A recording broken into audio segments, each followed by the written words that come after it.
Alrighty. Oh, welcome. You are listening to Just In Time with Max Burton and Henry Pouch. Today we have two wonderful, amazing guests. Some serious tech issues getting them here, but we got them here. They are Brian and Michelle, my aunt and uncle. I absolutely adore their careers, and I wanted to talk to them about it. So, if you don't mind, could you just, each one of you, give us a quick rundown of what you do? If I'm not mistaken, you pretty much do the opposite ends of the same job, correct? I think we do similar types of work for different companies. So I'm a team manager at Amazon Advertising. I manage the consumer electronics vertical and a group of team members that work with like Fortune 100 companies in the consumer electronics space across video games, PC, and audio companies. And then I also... Yeah, I'm impressed. Go ahead. Sorry, yeah. And then I'm also a sales manager, and I'm launching a office here in Seattle. And so I run the Pac Northwest division of a company called MIQ. M as in media, IQ is like intelligence. And we're an ad tech platform that help advertisers acquire media programmatically or using a computer to buy ads. Wow. Okay. Wow. So we'll get to those later, but I kind of wanted to go backwards a little bit. So what were your like high school dreams? When you were about our age, what did you think you wanted to do, you know? I was going to be, and this dates me, but I was going to be Jane Pauley, which you guys probably don't know Jane Pauley, but No. she, at the time that I was in high school, was a reporter on Dateline, and like had a very serious news journalism career. And so that's I was going to go and be a broadcast journalist. That's actually kind of what I want to do. That's my leading path right now. I think it sounds fun, you know? Sorry, you, Brian. It's a good one. You gonna be on Dateline, Max? Yeah, I'll be on Dateline. You should be on Dateline. You'd be great. Dateline was less about catching like child predators. That's To Catch a Predator. That's a different show. No, I think they do a lot of that on Dateline too. I don't know. I don't watch Dateline. We're not that old. We watch 60 Minutes. But yeah. Yeah, I didn't know what I wanted to do when I was a senior. So a senior in high school, I think I was interested in either like law or theater and film. And I ended up somewhere in between on like the creative side, still doing presentations. Wow. You both you're combined of pretty much what I want to do, you know, maybe something in journalism, maybe law school, maybe political science, you know, so that's great. And then Henry's interested in actually film. So this is better than I even expected. Cool. Yeah. I'm so impressed, man, to just find all those fields and find a way to combine it into one. That's amazing. That's so cool. And you guys are really good at your job too. Anytime I listen to you speak, you are one of the most influential speakers, just talking to people in the family. We're just sitting there and I have so much fun just listening to you guys. You both have very catching voices, you know? Oh, thanks. Of course. You guys are just doing the audio on this, right? Because we have faces for radio and voices for radio. It's perfect. Yeah. I get that comment a lot. So it kind of pushed me to like, maybe I'll do something in this. You know, I get that comment about my voice a lot. Anywho, what colleges did you attend? Michelle, you Oklahoma University, correct? Yes, the University of Oklahoma, the other OU. Okay. Alrighty. What about you, Brian? I went to Kansas State University. Alrighty. Wow. So where'd you meet? We met in Chicago. Mm-hmm. A long time ago. That was not long ago. It was a long time ago. It was 17 years ago. That seems like I was a baby. Yeah. I was an intern at an ad agency, and Brian was an assistant media planner at that ad agency. That's not true. When we first met, I was an administrative assistant. Yeah, but that doesn't count because I don't remember it. Yeah. We were both doing entry-level work at an ad agency in 2003 or 2004, probably. It would have been 2004. Mm-hmm. Yeah. What does we met the ladder?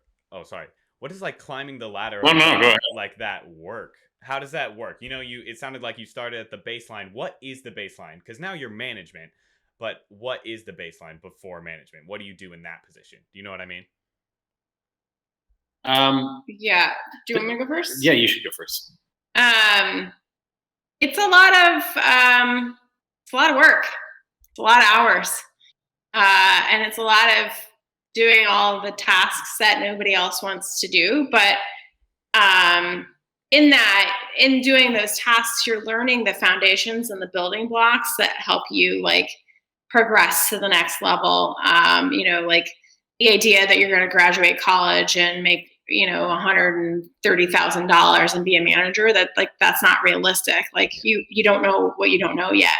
And that's okay. And that's why there are entry level positions. Did you make $130,000 when you were in entry level? No. Okay, I didn't make any. I made less than 100, more than, I made $28,000 when I graduated college. That's how much I made. And so I did a lot of work for not a lot of money. And I think I probably made less than I would have made if I had gotten a job at McDonald's, getting paid minimum wage, if you calculated the hourly rate. So yeah, but I mean, like the day-to-day of my job was a lot of like running reports and managing budgets and managing spreadsheets, and but then there was a lot of fun aspects of my job too. And what about you? I was running the numbers on whether you'd make more money making minimum wage, and that was not accurate. You made more money at 28. No, I'm but gonna do that. What math did you use? 15 times 40 times 52. No, minimum wage back then was $7. Right. Not even $7. My numbers came out to about 30 grand a year, so you'd have made a lot less money making minimum wage. Check it out. What was your question, Max? I want to make sure I answer your question. All I'm hearing is that the minimum wage sucks. Yeah, that's what I'm hearing. Minimum wage. Well, I guess what I would say is like it was about climbing the ladder or working your way up. What does an entry level position look like? It's in the jobs that we picked. It was I guess in the job that I picked, I was mostly like changing toner and like booking calendar appointments for people. Wow. But you can. Well, Brian started as administrative assistant. Right. I started as I got temp work because I moved to Chicago from Kansas and didn't know what I wanted to do. So I just started working whatever job I could get my hands on. That's actually not true. He moved to Chicago to pursue an acting that's true. career. I moved to Chicago to pursue an acting career, and I needed a day job. So this was one of my day jobs when I started out. And I started talking to some of the people that were actually doing the work in entry-level positions. And part of my job was like building PowerPoint presentations and formatting them. And as I was reading through it, I was trying to understand what we were actually talking about in this, and started working with other team members and developing a better understanding of what all the metrics mean and what some of the strategy is built around. So I guess for me, it was just about like curiosity and trying to figure out what I was surrounded by. And then what areas of what I was surrounded by I'd be good at. So I leaned into like the media point of it, and I liked it because it was like numbers and art that kind of came together and combined.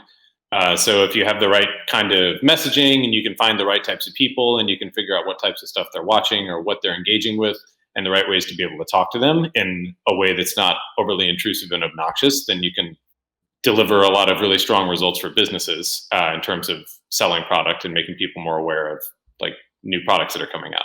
Yeah, I think that's one of the reasons why I actually chose a career path in advertising, because I thought that I have a very analytical side of my brain and I have a very creative side of my brain, but I'm not very good at like drawing per se. And so making the ads was never really going to be something that I was going to be able to build a career in. So our particular subsection of what we do in the advertising space is called media.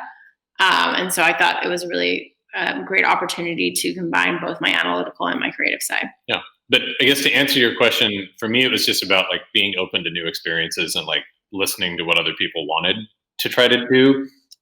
Or that's a bad way to say it. Being open to new experiences and learning from my peers. Okay. There wasn't like a career path or like a ladder so to speak, just a job. Okay. And then lean into the areas that you're good at and try to build it yourself. Nobody really pointed me towards like you should be going and doing this and this and this next at that point. That was a few years later when I started to work with some mentors and like some more senior people in the industry that gave me some really good advice. Yeah, you said you were interested in theater. Did you end up like pursuing it in college at all?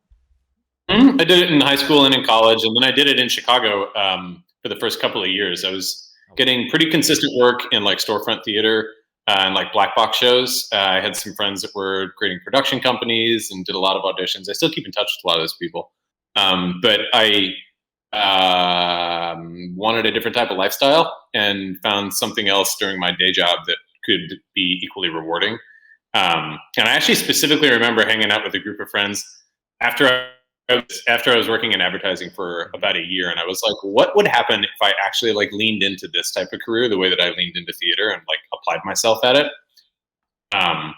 and just reprioritize things. And now here I am. So just about different life choices. Yeah, I feel like both your careers didn't lead you where you had necessarily expected, but down the perfect path. You just found something, both of you. It just combined everything. That, I don't know, that sounds so perfect to me. Like the theatrical aspect, that's personal relations a lot, right? You have to be entertaining. Do you think you would be where you are today without that aspect, having that training, even in Chicago, things like that? I think it's helped. I don't know if I would be in the same position I would be in without it, but it certainly helped. It's helped interact with different group sessions. I don't have stage fright, so it's easy to be able to speak in front of groups. And for me, I think the biggest skill that I learned was like working in like broader teams. So understanding like if there's 10 people in the room, how do you have a constructive conversation with large groups of people so that people aren't stepping on each other? Huh. Okay. Wow. Yeah, it's just crazy to me that you guys started at that position. You just had no idea where I'd lead you, and now I would consider you guys pretty successful in what you do. Do you guys actually deal with like the advertisements? Do you see the advertisements as they leave where you are? Like that's where I'm confused about your job. I don't understand if you actually see the ads or you're managing the people that do see the ads, creating the ads. That's where I'm confused about the aspect of your job. Michelle first, maybe. Yeah. Generally, I don't see the ads before they're live. Generally,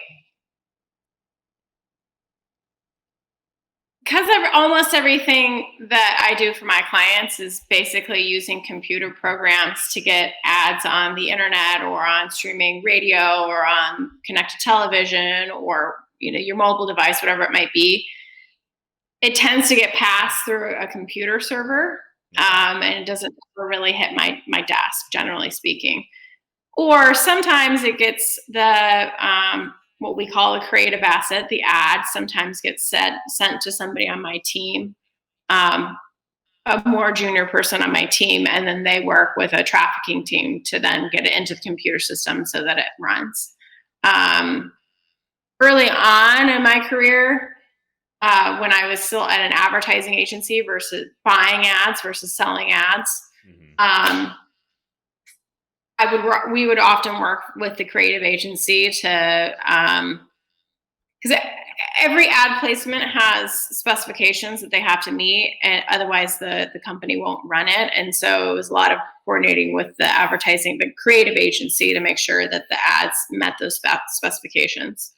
And so in some instances we might have seen the ad before it was created, but really like the media side of the business is about figuring out who the right person is that you need to message to, and then finding the right or appropriate environments to send the creative message to. It's a whole nother team and a whole other agency's job to make the ad and decide what does the ad need to say in order for, to create awareness or to drive an engagement on a website or whatever the action is that the advertiser might be wanting to drive. Wow. I was pretty close-minded about this. I had no idea there were so many jobs just to get an ad produced and then set out and then sent out to whoever you want it to. I didn't realize it could be a job just to send it out to other people, you know? I didn't realize it was that big of a task, you know? I guess that probably sounds stupid and like demeaning to your job, but I didn't realize how big I the didn't know job that my was. job existed. Yeah, I didn't know my job existed when I was in like high school and college. We didn't have a media program that I studied. Like got into this industry, and this part of it was more interesting for me. Yeah, I studied advertising in college. So, some of our ad professors had come from media advertising agencies. So I was pretty aware that when I left college, I wanted a career in media, not creative agency. Yeah. I think about it like I try to describe it in multiple groups in terms of like what we do. So if you think about an advertisement, the easiest thing to compare it to, this is old school, but the easiest thing to compare it to is like the Super Bowl. So Super Bowl, if Budweiser buys an ad in the Super Bowl, somebody at Budweiser is in charge of like making sure that the actual brand is in an appropriate environment. That's a brand manager. And they're going to work with creative agencies and media agencies. Those are advertising agencies. The creative agency builds the spots. Those are like the Don Draper Mad Men guys. Like Don Draper works at an ad agency. He works at a creative agency. He's a creative director. He doesn't work on one account. He's in charge of running business. You guys have seen Mad Men, yeah? If you haven't seen Mad Men, I just dated myself. Okay. You should totally watch the show. It's awesome. The media agency is in charge of trying to find, since there's so many different ways to be able to reach people now, and since people watch YouTube and they watch the Super Bowl and they're on Twitter and they're on Twitch and they're watching NBC and ABC and CBS and they're all over the place in terms of like different types of ways that they're engaging with content. The media agency's job is trying to figure out if, with a finite budget, what's the best way to be able to find the type of customer that they want to show this Budweiser message to. Okay. If the three of those groups, the end client at Budweiser and the creative agency and the media agency, are all aligned on what the strategy is, then the media agency will identify partners to work with, and those partners will basically sell advertising space. So in the Super Bowl case, an ad on the Super Bowl costs like $5.6 million this year. So for 30 seconds, you have to pay $5.6 million to show your ad to the people watching the Super Bowl.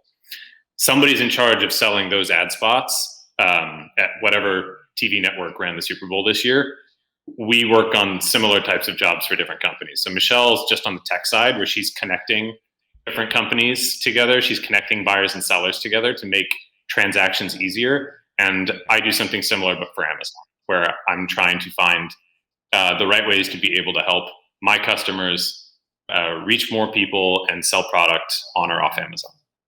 Yeah. Does that make sense? Yeah. That's like a complicated way to explain it. That's just a... We're not like sitting in the room doing commercial shoots. I've been on commercial shoots before, but usually it's a creative agency and I'm going in partnership. Okay. So usually the creative agency is like driving it, or we'll be creating something on behalf of a customer. But our main jobs are trying to work with customers to understand who their target audiences are and what their products are that they're going to be messaging, and to build like a strategy around how to find the right person. See, I was always confused because you would tell me stories about how you would like entertain clients. I think both of you, and I didn't realize why you were doing that until now. You're just it's pretty much just a business meeting. Okay, all right. I don't know why. Sorry, I don't know why that. Yeah, you're trying to build a relationship with them, right? So like, cost, what was it, $5.6 million you said, Brian? Yeah. So you're trying to convince, if I worked for CBS, I think that's who owns the Super Bowl rights. If I work for CBS, it's my job to convince Budweiser, Anheuser-Busch, that it's a wise investment to spend $5.6 million. And it's their agency's job to keep you in check and make sure that it is a good job, a good investment to spend the money on that channel. But a lot of that, before you even get to those conversations, is you have to build a relationship and you have to understand who these people are. You have to understand what their business is. And so a lot of that, some of that's done in not now because, COVID, but oftentimes a lot of that's done just in a boardroom and you're just having a conversation.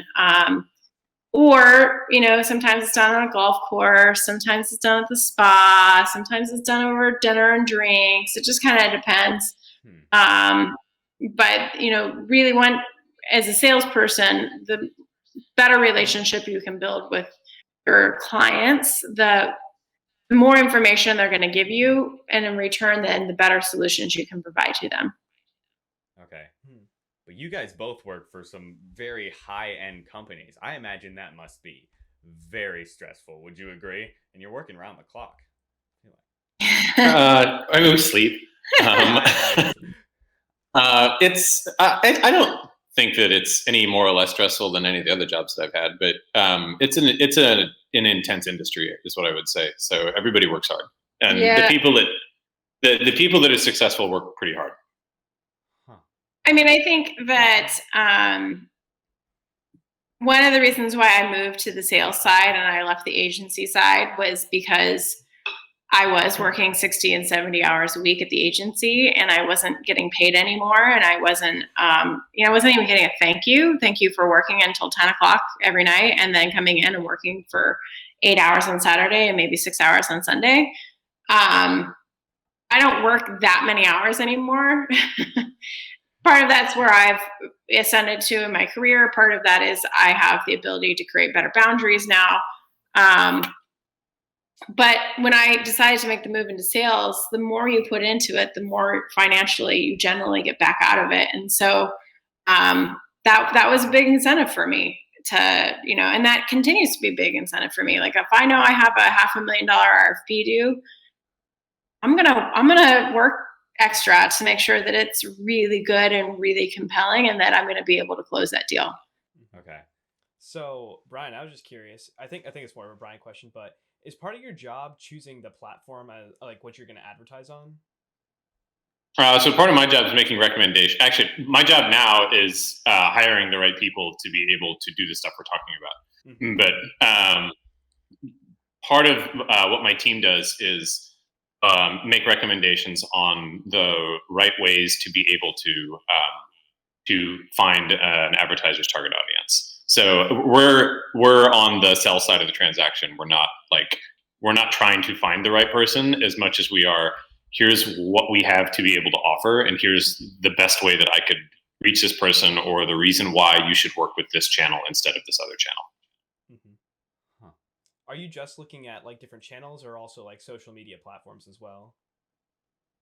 So, I mean, Facebook's a separate corporation and Twitter's a separate corporation. So a buyer at an agency or a buyer at a client would probably be talking to a company like Amazon, a company like Facebook, a company like Google, a company like Twitter. And they'll a lot of times have specific separate strategies. So they might have a video strategy, a social media strategy, and a print strategy, and a search strategy, and a display media strategy.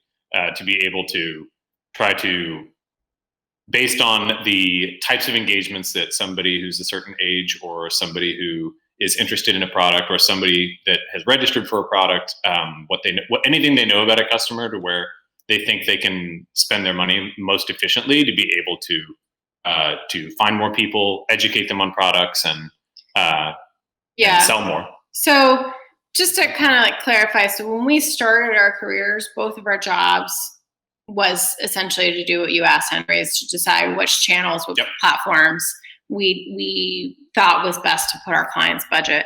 Now our job is to just convince clients who are at the agency, or sometimes, somebody who works directly for a client.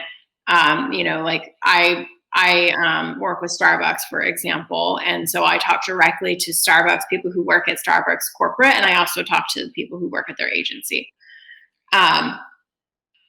But now, and so what we're trying to do is just convince them just to buy our specific offering, and their job is to decide, whether we're full of bullshit or whether they should actually buy it, right? Or if they should buy something else. And how much to be able to allocate to it. And then within the ad agency too, you can specialize. So there's certain buyers that only touch social media platforms, and they don't touch anything to do with online ads or connected TV ads or magazine or outdoor billboards. All they do is social. There's other people who all they do is search campaigns. So if you're familiar with Google search, usually the first 2 to 3 links at the top of the page, those are actually ads. They'll say sponsored, or like there's a disclaimer, like a little note on it, some little text that you can use. And so like there's an entire strategy and art and science that goes behind getting ads to populate in that. And so people will specialize in that. There's people who specialize in TV buying, right? Like that has all of its own nuances. And then there's people that sit on a strategy role and work across all of those things, which was what my job was when I was at the ad agency like 20 years ago. So we would look at, here's the type of customer that we want. Here's roughly how we think the best way to reach them is in terms of how much time they're spending with these different types of media channels. And when I say media channel, I mean like TV, social, print, radio, and then let's try to figure out where the right channels are within each of those to be able to find people. Did I answer your question? I feel like maybe we were talking in circles and confusing. Yeah, I feel like I'm clarifying. sorry. You took everything you thought I knew about your job and just uprooted it. And so I'm over here just learning a completely new job, and it's so much fun though. This is exactly why we do this. I had no idea so much went into this, and I'm loving it. But I kind of want to go back. I'll give you examples. You guys sorry, Max, go ahead. I just kind of wanted to go back to the portion where you're entertaining the clients. I feel like you have some fun stories there. It's still work, but I feel like you said you're doing it at the spa, things like that. Do you have any like super fun stories that stick out of things like that? You were entertaining your client, but also whatever you were doing was super fun and just you all had a great time. I mean, I've flown clients and we've got rented a house together down in Austin for ACL. Like that's my job. Like how cool is that? And you like those people are I'm friends with them on Facebook and Instagram, and we still like are connected, and like it becomes not just a business relationship, it becomes a friendship now. And a lot of those people aren't, they're in sales too now. So yeah, I think we do some events. I think the really fun stuff for me was like I really like concerts, so we used to go to concerts a fair amount. I haven't done a ton at Amazon. This is more at my previous company, but we would host like concerts for customers. So if somebody came to town, you buy a few tickets and like go with a group of people. But it helps to get to know people outside of work because you only have like 30 minutes or an hour inside a conference room. So you're able to understand a little bit more about what's going on when you're spending more time with people. And frankly, like the more time that you spend with people, I think the more of a relationship you're able to build out with them. So you develop a little bit more of it becomes a little bit more of like an actual relationship where you understand each other a little more, as opposed to just, we have 30 minutes, we're going to get through these 10 items, and then we're both going to go on to the next thing because everybody's super busy, like you said earlier. So for me, yeah, like concerts were really fun. I like dinners. Dinners are great if you go out to like a nice restaurant somewhere. And that's always something where everybody can go home at the end of the night. Like it's just, you go right after work, you spend a couple hours together, and then everybody's out. And the really fun stuff is like if you work on a project with an actual customer. We did a commercial shoot a couple of years ago where our company we're producing the content and producing the series. And there was a product integration, so the end customers and the agency were there to help advise on set. That was a lot of fun. So when I was in Chicago, it was us and one of the ad agencies in Chicago. So we took the team and the decision makers and myself and my team member at the time. It was just one person, had all flown out to LA to be on set and like kind of oversee and coordinate on the integration, which was a lot of fun. We can touch more on that after. We got to take a quick break. I want to make sure this camera doesn't overheat. Take a quick break. Let's go. Okay. Where were we? We were at what? You know what? Yeah, I had a story you had told me one time that I would like to rehear, Brian. It was we're Henry's into video games, and so am I a little bit. And I feel like you mentioned you were at a PS4 something with clients or whatnot, and they just decided to give you a PS4, and anytime you go back, they give you video games or something to test out for. No, is that completely incorrect? No. So I work with Sony. Sony's a great customer. And if there are new games coming out, we'll have the opportunity to get demos. So we might be able to get a game when it gets released. But it's so that we can like give them feedback and play it. That's like one of the nice perks of the job is that when you work with fun customers, they'll send you stuff when it's coming out. We used to do the same thing when I was on a buy side. I got a DVD of Arrested Development, the pilot, when it was first coming out, and I had no idea how much I was going to like that show. But that was like a fun perk that Fox sent us because they were trying to show us like what kind of content was coming out. So it's more about companies giving out. In that case, it was an example of Sony giving out like a demo of like, here's a game that's coming out. You guys should check this out. Tell us what you think about it. They're a fun customer to be able to work with. Yeah, I was gonna say, I still think that's pretty fun. I don't know. I'm very jealous, honestly. That's so cool. Yeah. Yeah. I feel like it's a good industry. It's a lot of fun. If you like video games, it's a very tight knit group of people, and they're all good people to work with. Henry, everything I'm listening to, I'm just like, wow, I feel like Henry would excel in this field too. Yeah, I would enjoy working in advertising. You do it? Yeah. You like reconsidering your life choices a little bit? I don't know about that. No, that's so much fun. You also took an acting class with Eric Stonestreet. Is that correct? No, but Eric Stonestreet went to the same school that I went to, and I was there after he was already in Hollywood. So Okay, all right. he graduated a couple years before I did. But I had some of the same professors he did. He's awesome. He's Max just wants to make you sound really cool. That's all. You know what? These are the parents. Cool. These are the stories my parents. I'm not trying to downplay it. I just don't like if this goes out and Stonestreet's like, I don't know this guy. Yeah, whatever. He'll be fine. He'll be fine. Yeah, but I'm gonna blame my parents for this one. All these stories came from them, but whatever. That's okay. Yeah. Well, I mean, it's like everything, right? There's a little truth to it. Mm-hmm. It's just, Yeah. It's retold and retold and retold. Sometimes there's only a little bit of truth left. Sometimes there's a lot of truth left. Yeah. Yeah, you guys are in advertising. You guys know all about that, right? Oh. Yeah. I'm just kidding. Don't worry. No. Only 50% of the ad has to be true. I actually don't really know if that's I don't think that's true. Yeah, I was like, but you do work with Amazon, and Amazon, a lot of people with these new Alexas, they'll say something in their house, and then they get an advertisement up on their phone. Do you know anything about this? This probably doesn't go through your desk, or is it something you deal with? It is definitely, if that is happening, it's coincidence. So Amazon is not like allowing us to sell ads on what vocal responses are on devices, because I would sit in the group if it was something that we could do. So I for sure know that they're not doing that. However, there are companies that are doing that. Oh. With Alexa devices. Not with Alexa devices, but your phone is listening to you a lot.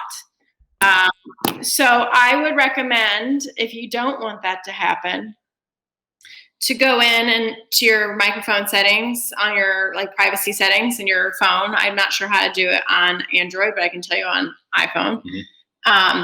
And you can do that because Facebook is a big, I would say one of the top companies that does retarget you based on your conversations, because if you have the app running, depending on whether or not you allow it to have access to your microphone, it is listening to you. There are also a lot of other apps on your phones that have listening technology built into their what's called their SDK. So a lot of them are like game apps. This is all of my field of buying data, how data is collected, how you use data to advertise to people. So there was a lot of ads or a lot of apps that have within the code of their app designed to listen to you so that they can understand what it is that you're watching on television or what you're talking about, and then use that to serve you ads. So if you don't want that, then turn off your microphone on almost all of your apps. The only ones that I have access to, my microphone, is Google Maps, because that's useful for driving, and I'm willing to trade that privacy for that benefit. And then I also allow Shazam, because I think that's useful. I like hearing a song and being able to tap my phone and figure out what that new song is. And there's probably a couple of others. FaceTime, obviously, you would need to allow that access. But unless I can see a real benefit to me allowing to have access to my microphone, I don't allow any of my apps. But that's because I work in the business and I know how that data is being used. Yeah. It's good. You hear that all the time, though. You like hear the government's listening to you, whatever. It's nice to hear exactly, you know, what the advertisements companies are doing that. It's, I don't know. It's a little creepy, but also I feel like Henry and I have grown up in a tech fueled world that it's a little less creepy than, let's say, my mom and dad. I think politically my mom and dad are very like centered, but this has become kind of a political issue. I don't know if you agree or not, but yeah, it definitely is a political issue. It's something, if you were to read the news press for our industry, is every day there's an article about privacy and how data is used, and there are a lot of changes happening within the industry to protect privacy, and it's going to change the way that we approach advertising in another year. I think it's really important, Max, to your point, that there's transparency on it so that people understand what is happening and why. I am a big fan of targeted advertising, so I'd rather see messaging that's like relevant for me than just have stuff blasted at me from anybody or from any type of company because they don't know anything about me and they don't have any idea what my interests are. So it's just like random messages of like, hey, buy this, hey, buy this, hey, buy this. Like, I don't need that. I'm fine to have it targeted. But I also want to understand with all the electronics that I use or the polls that I take or the conversations that I have with different companies, like how that information is going to get used. And I think it's just really important that I think the responsibility is on the companies to be transparent with their customers about how the data is being used and to be clear about giving customers the opportunity to be able to opt in or opt out of those types of conversations. Yeah, I also think as an industry, we need to do a better job of saying like the value exchange for allowing us to serve you more targeted ads is one, you get ads for things that are relevant to you. And two, it helps keep your media free. You know, like you're starting to see, and this is driven a lot by these privacy changes and these laws that are coming about, but like sign in for this and everything's kind of behind what we call a free wall. And that's because they want you to sign in so they can understand who you are.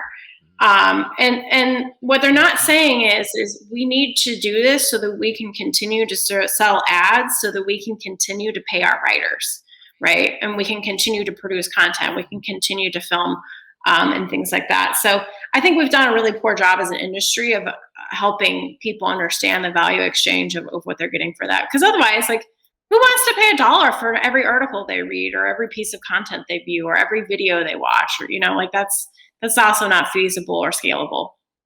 Wow, that I didn't know. That is amazing. And that's honestly a game changer for any conversation about like the tech industry and the targeted advertisements and things like that. Because I think, like I was saying before, our generation is like, we've been around technology all of our lives. It's not creepy to understand that companies are doing that. We understand why they're doing that and things like that. But I think that'll be a great point to use if someone does say, you know, it's weird, it shouldn't happen like that, you know, but it is keeping our media free. And I agree, that's super important. I think media. In some cases, you pay for it. So like Netflix doesn't have any ads. You have to subscribe to Netflix, and that's totally okay. They have a whole business model around it. Or HBO, you have ads in a show. Google has ads all over the place. No, Hulu. So like, because Hulu still has ads. Oh, Hulu? Like, yeah.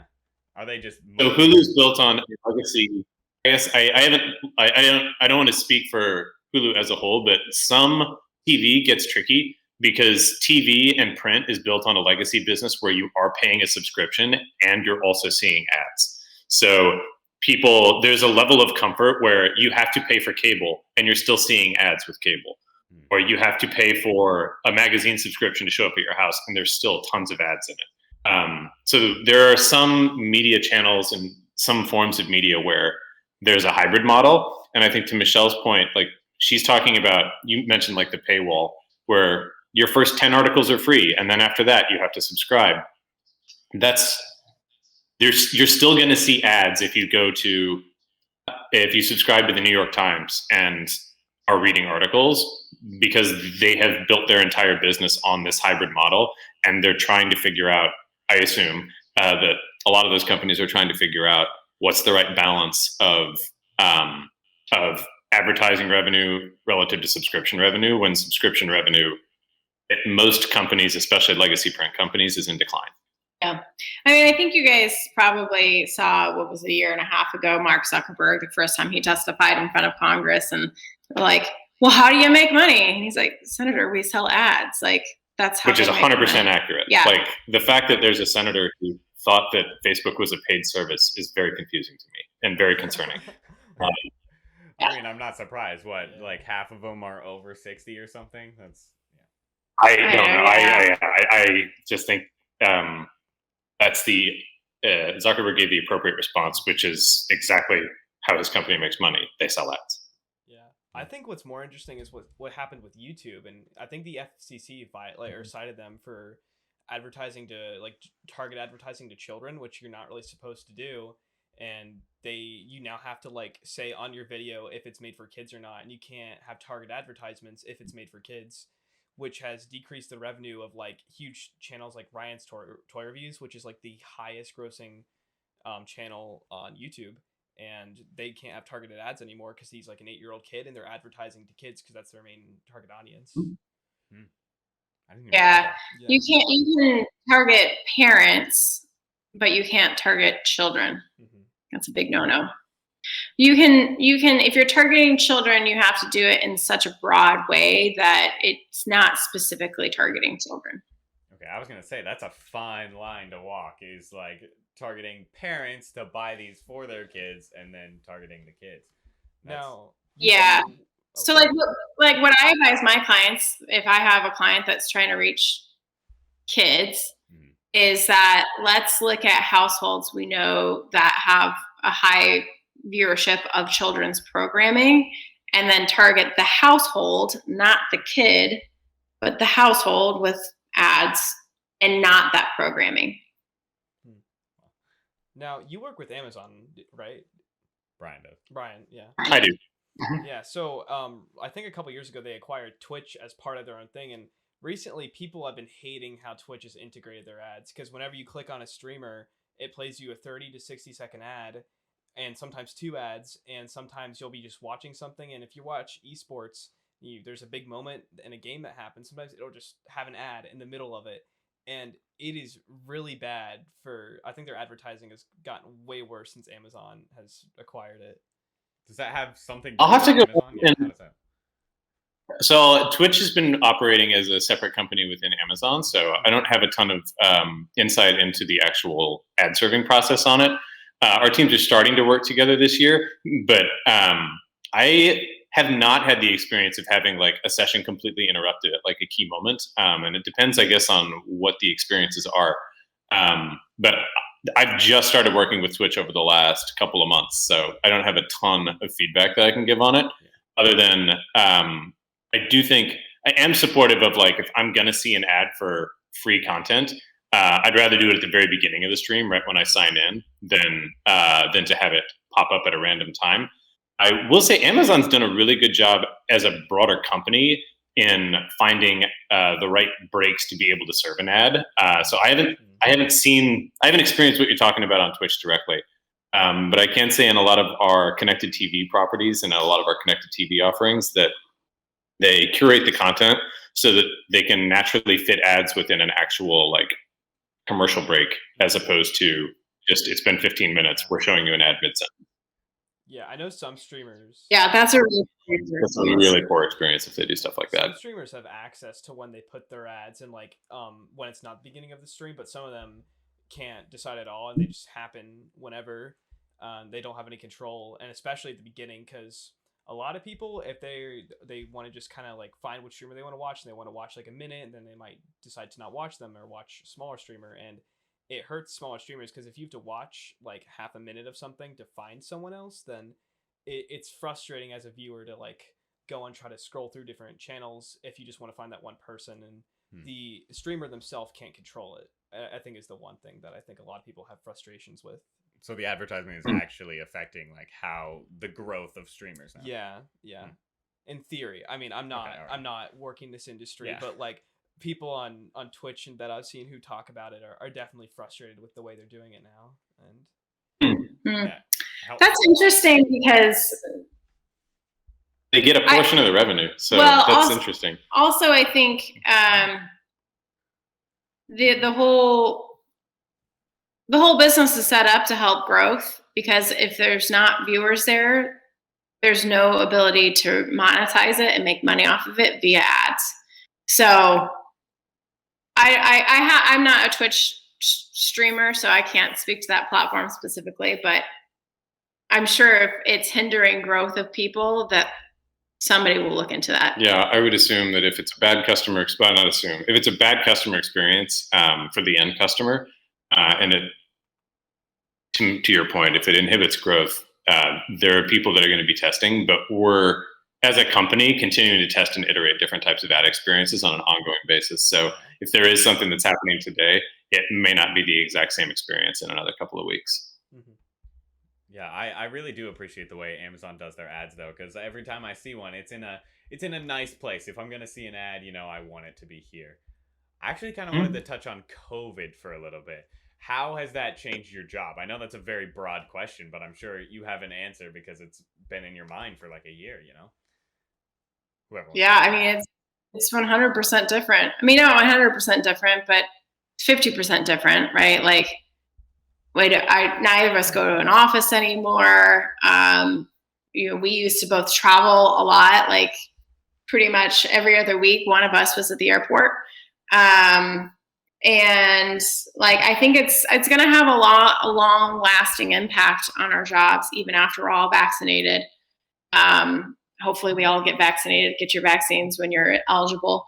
But like, a lot of people are not going to be bringing their teams back to the office. Like I've had several clients tell me, yeah, like they're shutting down our office, or they've said we have permanent work from home capabilities. And so if you think about like my job, where before a little over a year ago, I would go into a boardroom, sit down with 3 to 10 people, give a presentation, have a dialogue about their feedback, what they thought, what was going on with their clients.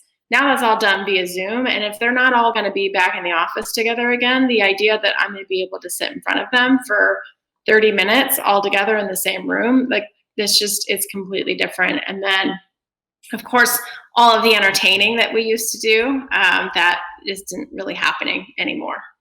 I think the working remotely was like a big adjustment. So we didn't work in the type of jobs where you're at your desk like 5 days a week, every week of the month.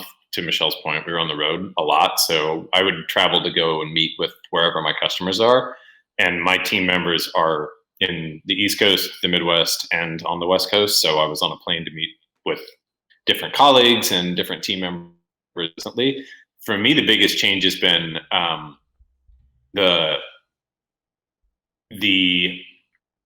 lack of travel. And I think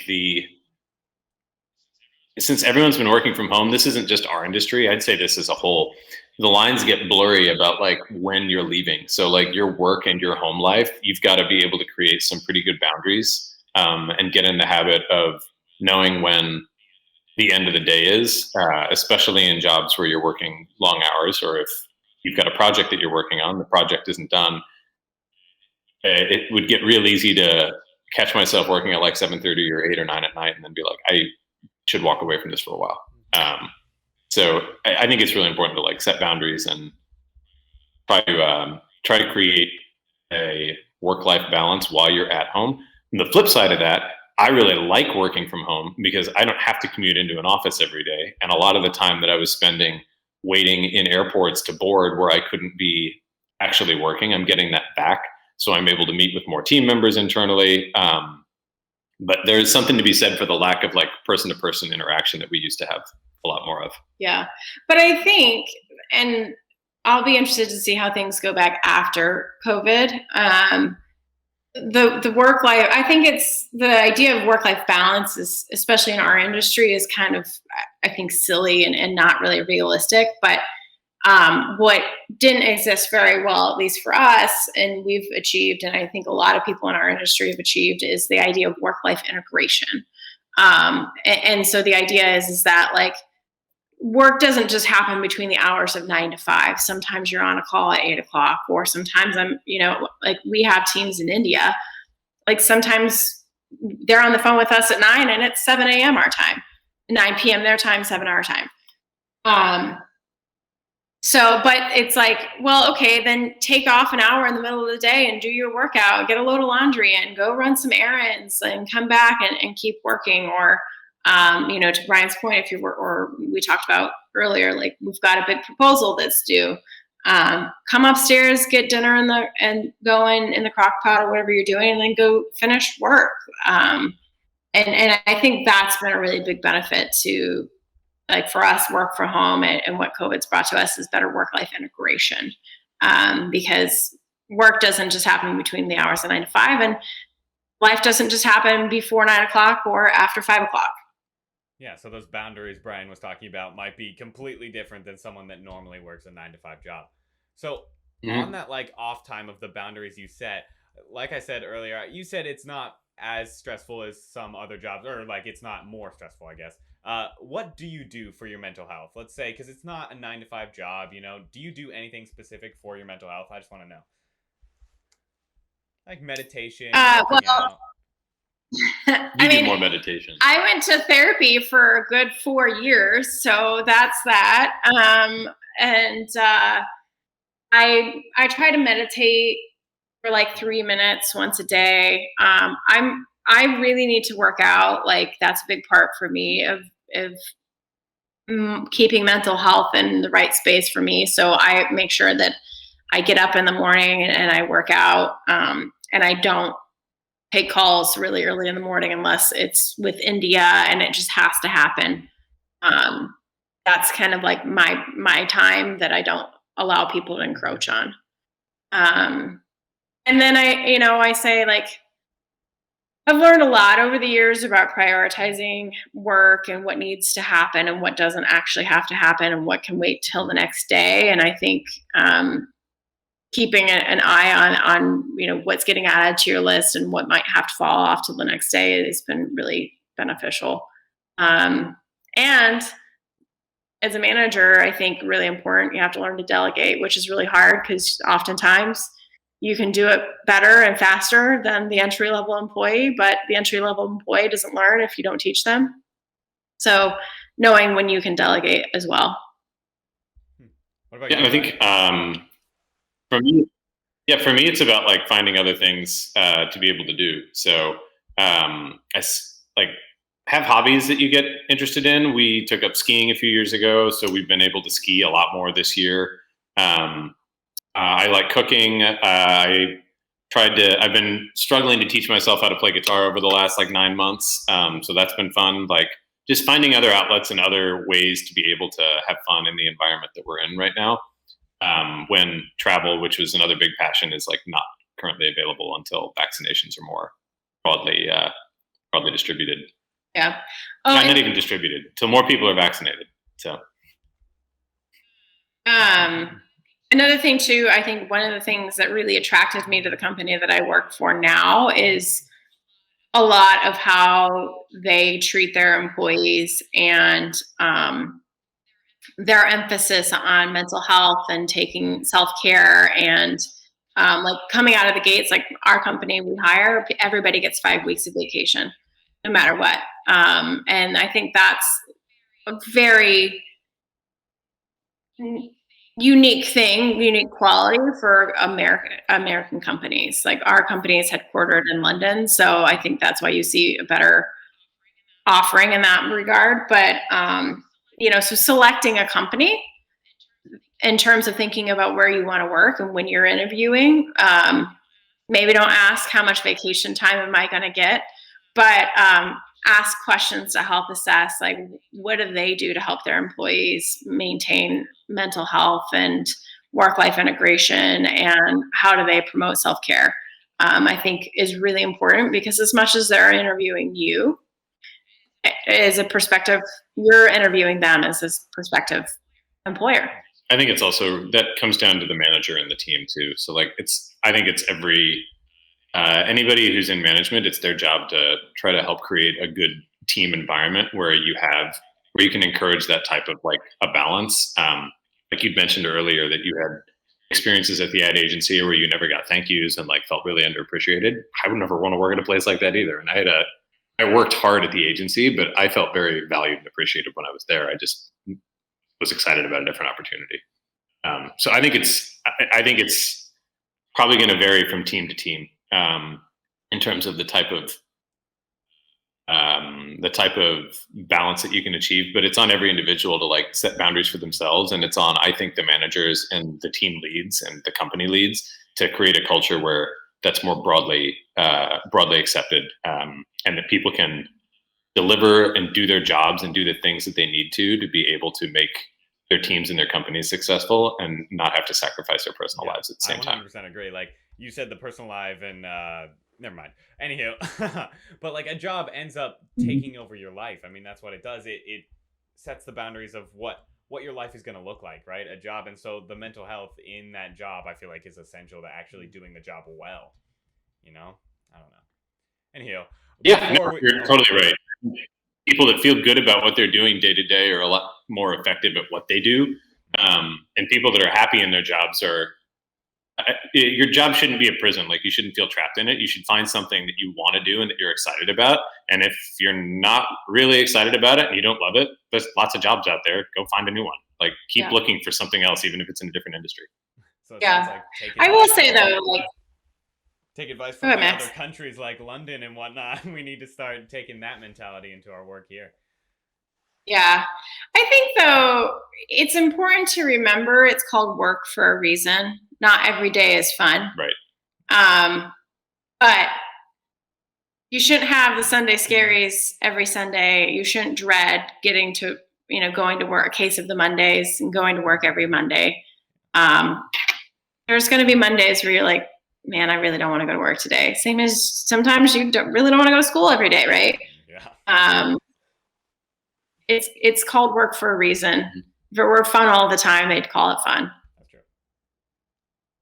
Yeah, but that mental health, I really do think that should be more of a priority than what I'm seeing now in most jobs. You know, it's something I always want to talk on with people in these professions. It's like how their job does affect their mental health, because it's definitely different from profession to profession. And it's up to the management, like you said. And so you can totally see how management takes care of their employees just based on how happy a person is that we're interviewing. Yeah. Yeah. Did you say countries like London? I did say countries like London, didn't I? I caught that, but I wasn't I've been smiling about that. Yeah. Let's move on. I have some universal questions I've been asking everyone before we wrap up here. Are you still in student loan debt? Click the button. Oh, no. No? All right. That's good to know. Alrighty. So, what advice? Oh wait, here. Let's give it a second. We have our camera on again. Okay. All right. Continue. What advice would you give to your high school self now?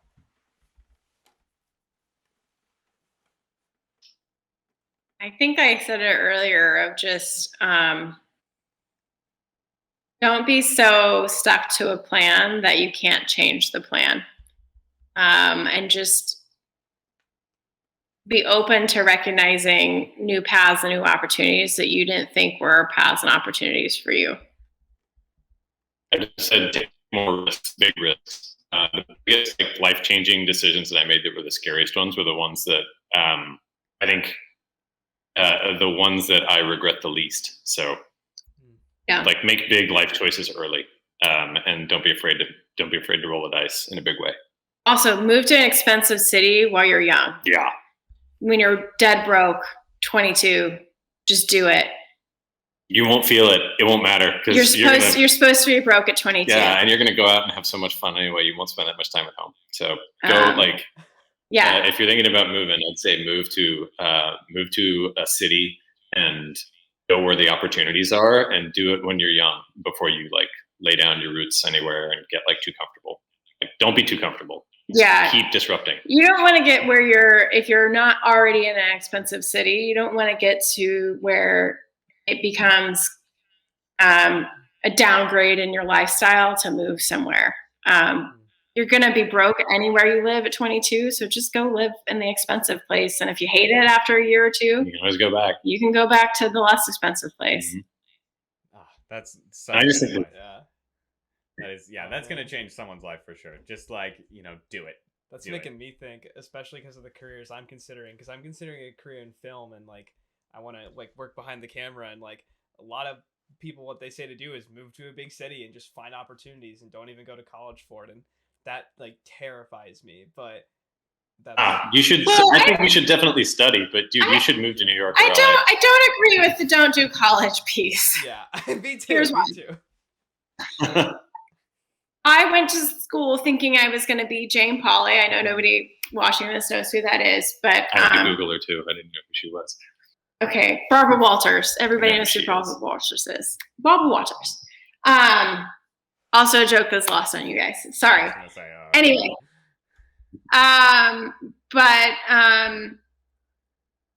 plans change, and you don't know where you're going to go. And having that 4-year degree, I think. You learn a lot from the books, but you also learn a lot from that experience. And I think it just sets you up. It teaches you how to think in a different way. And I think it just sets you up to be able to recognize and pursue a lot of different paths. But then once you're done with college, get to that big city. And there's just so many more opportunities available to you. Or I'd say it doesn't have to be a big city. I'd just say go to the environment where there's a lot of people that are doing the type of work that you want to be in. Like if you want to work in agriculture, a big city is probably not the best place for you. But if you want to work in film production, then there's going to be more job opportunities, whether it's in small projects, big projects, or everything in between, if you move to New York or Los Angeles. Or even Chicago. Or if you want to like work in politics, move to DC. Move to DC. Work in national politics. It's always easier to work down than it is to work up. Yeah, and you'll be able to connect with so many more people that have similar interests and that have similar career paths, or that have had some sort of experience and life experience in the type of field that you want to work in, if you go to an area where that field is a bigger deal. Yeah. And when you're young and first starting out, it's all about building your network. I mean, every job I think I've ever gotten is because of my network. I've never been hired by a recruiter. I've never used a recruiter to find a job. I've always been able to find a job by working my network. And the older you get, the more broad your network becomes, the easier it becomes. So I think it's getting into place, to Brian's point, of where there's a lot of people doing what it is that you want to do and building that network and using them to learn from, to help guide you, to mentor you. And then, of course, when you get to be our age, you get to return the favor. Yeah.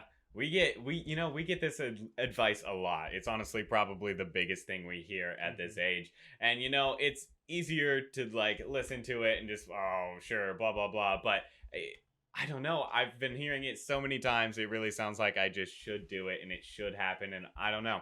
It's really scary to think about, though. Like you said, those risks. I don't like that. I like the stability. But honestly, it sounds like we should take everyone's advice in the entire world and actually take risks and do what you want to do. And if you fall back and go backward, right? That's what you said.